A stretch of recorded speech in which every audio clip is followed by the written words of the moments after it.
Good afternoon, everyone. I am joined here today with our Chief Recovery Officer, Stephen Soboroff, a gentleman who everybody has known, and I believe his name is even up on the wall. We have been working together for approximately 1 week, and his job is to maximize resources and minimize time so that we can get everybody in the Palisades back in their home. The grief and the pain and the denial and the anger that everybody has been feeling is palpable as you go through the area and see the amount of loss has been devastating. And today, all of the neighborhoods opened up so that people from the Palisades can come back. You still have to have your ID and make sure that you're only here really for a short period of time, and that's mainly for health reasons. Because all of the destruction, there's a lot of toxic waste that is there and in the air. And so we ask that people not stay very long when they come. Also, the phase is going to begin where the EPA will come in and get rid of the hazardous waste. In a few days, the county will have a form ready, the right to entry, that then the second phase, when the debris removal happens, people can go ahead and fill out that form, and we'll give you more information about that. But today is really about focusing on the recovery and getting people back whole. In a few days, maybe next week or at the latest the week after, we're going to be opening up a one-stop center where there will be 12 city departments so everybody can take care of the permits and all of that stuff at one time. The Disaster Assist Recovery Center on Pico and Westwood Boulevard has already helped thousands of Angelenos, thousands of people from the Palisades, and that is going to continue. And so we're going to ask you in a minute to join us in a walk through the area, but I want to introduce Steve Soboroff for his incredible vision for the Palisades. There you are. 1986, 14 and 25 is a long time ago, 40 years ago. I was here, 40 years ago, I was here at this park, standing right here with this building, and probably those bathrooms and everything else, and the playground was a dump. And so I knew I hurt myself. I hit my head on the top of the thing. I was with my son, Jacob. Now we have 5 kids, but he was the first. And I walked into the office and I said, hey, I hurt my head here. Do you have any Band-Aids? And he opened up a cabinet, and I thought the cabinet, they were going to have a bunch of basketballs and all that kind of playground stuff. They had first aid equipment in there. I said, what is this? He goes, oh, people are getting hurt here every day. He says, we're having EMTs coming once a week. People are getting hurt. I said, well, why don't you fix it? He goes, well, we're on the list for 11 and a half years. We did it in 7 months. We used people in the city. The community got together. Look at all these people, whatever, whether they gave $5 or thousands. Here. Steve Crone, raise your hand. I'm here. He's still kicking. Chevy Chase. Oh, the people. Yeah, the people that help. This community loves this community, and so I feel I've only got two clients. One is the people who live here, in their homes, lost their homes, in their apartments, and my other client is the people that work here. That work for those people. Every one of them has an individual path back. And there's a lot of mental health issues that go on to that path back. There are financial issues. And we want to help each one. And we're working on a system for each one to minimize how long it takes for them to get to Z. If I call it the yellow brick road or whatever, but it's really from A to Z. And the only way to do that is to go from A to B to C to D, and it's a huge project. And there are going to be thousands of people helping. So that's that's what we're doing. Our initial, our additional discussions with FEMA and Army Corps have been as exciting for me as the discussions I had when we were doing Staples Center, the Alameda Corridor, or the Space Shuttle. How can we help? How can we work? The mayor calls me, she's sitting with, I'm saying, Mayor, do you know the two top people at Army Corps? Right. Army Corps I said, I can't find, I know I got them at FEMA, but the Army Corps. She goes, well, I'm sitting with them right now. Okay, so they go outside, and the three of us have a conversation. It's like brothers and sisters from another mother. Let's go do this, and let's go do it together. So why don't we all just go take a walk and let's see what's going on? And I got some ideas, some thoughts, and I know it may be inconvenient for some of you, so we'll walk a little slower. But let's go look at Ralph's. Let's go look at some of this damage. We're also here with a number of residents. How many from the residents area. are here? Come over here, residents. Come on up. May I continue to You videotape can it? Yes. video, do whatever Thank you you want. so much. Oh my goodness. Oh my goodness. I'm so glad for this. Oh my goodness. Oh my favorite person. Hello, Mayor Palisades.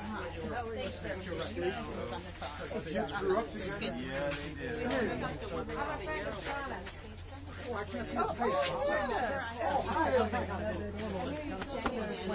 I got 5 kids and 8 grandkids. We know 3/4 of the people. I got five. Mayor Bass, and it's just an honor and a privilege. Yeah. Too many times. Yeah, no, I know.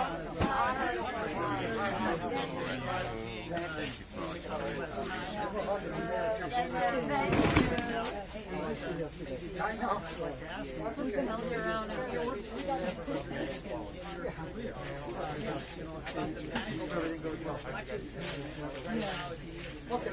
So we'll take. Oh, go ahead. We'll take 2 questions and then we'll walk.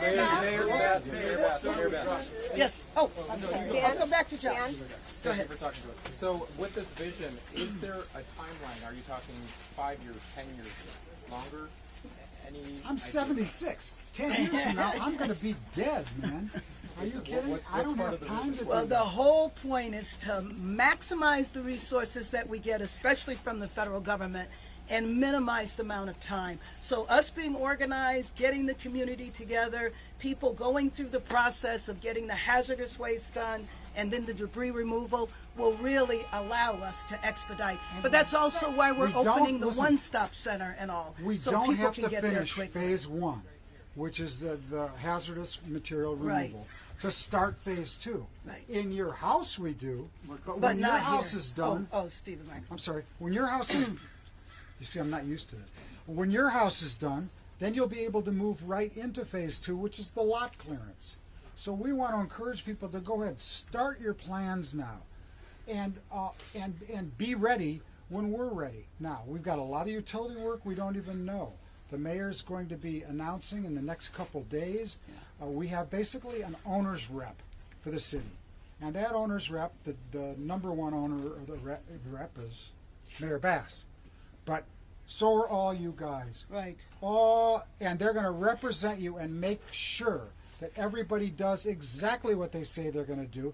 And that's what I did to get that damn place built in 7 months instead of 11 and a half years. So this level of organization It's will help us to It's do that. phenomenal. John? But Mayor Bass, just following up on that, because we just talked to some homeowners who are frustrated because they say, is it going to be 6 months? Is it going to be 18 Then months? have They them- just want a straight answer. Right.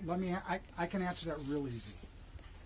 For the last 6 days, 16 of the top website app engineers in America have been putting together a website, an app that we're about to unroll. I want to make sure that it looks like I told them if it doesn't look like the Apple Store website or the Tesla website, whether or not it's got to be really user friendly. And what you do is you go on the website. There will be probably a photo of your house in real time because these satellites are flying all the time. And it will give you some environmental information, but it's going to say, what's your question? And you ever watch that show Family Feud?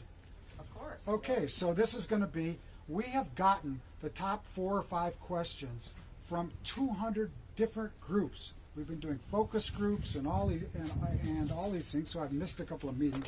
I'm sorry, but now we know the questions that people are answering. So they will just go on, push the button, and it will tell them the answers to the questions in relation to their house. I have my plans. I don't have my plans. Do you have my plans at the city?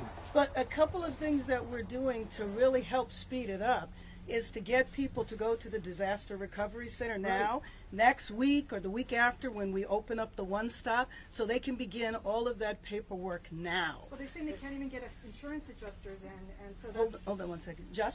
Yeah, Mayor Bass, I talked to a resident this morning who said that he feels like he's this ball caught in the middle between our different elected officials. Oh. You heard one thing from President Trump on Friday. Yeah. You said a different thing. You do your executive orders. You do Wait a the other second. one. Are you disappointed with the way that Friday went? And why shouldn't people No. just go and clean No, up their President water? Trump said what she's been talking about all the time. I was not 90% of what they were saying is the same thing. I was not disappointed at all, and as Me a matter either. of fact, they have followed up.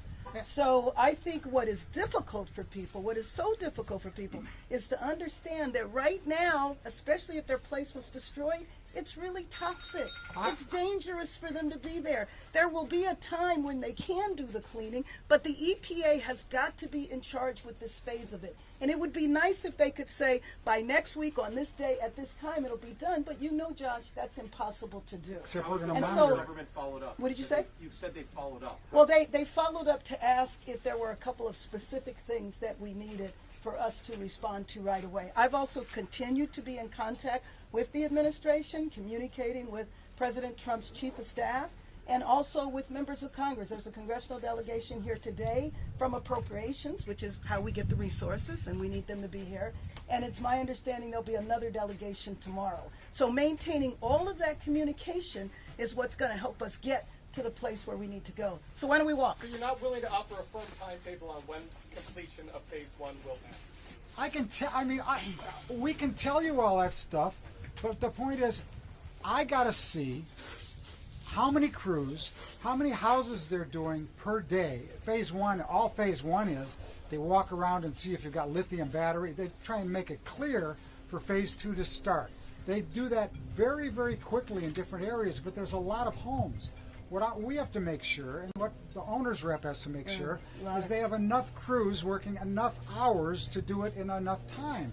So some of it's going to be done in a week, and some of it may be done up to 3 months. Right. What I'd like to do is take those periods and shrink them down by getting more resources. And FEMA's paying for those resources. It would be nice to say there would be a date certain, but you know that that's extremely difficult to say. Well, what So are it the is frustrated- reasonable what can to the say frustrated a few residents months. do? The So let's frustra- go. Yeah. Mayor Beth, I did want to ask you, because we also heard from people who are concerned Let's go. that the alphabet trees are going to be rezoned. Or they're going to start walking again. I mean, the problem We can talk and walk at the same time.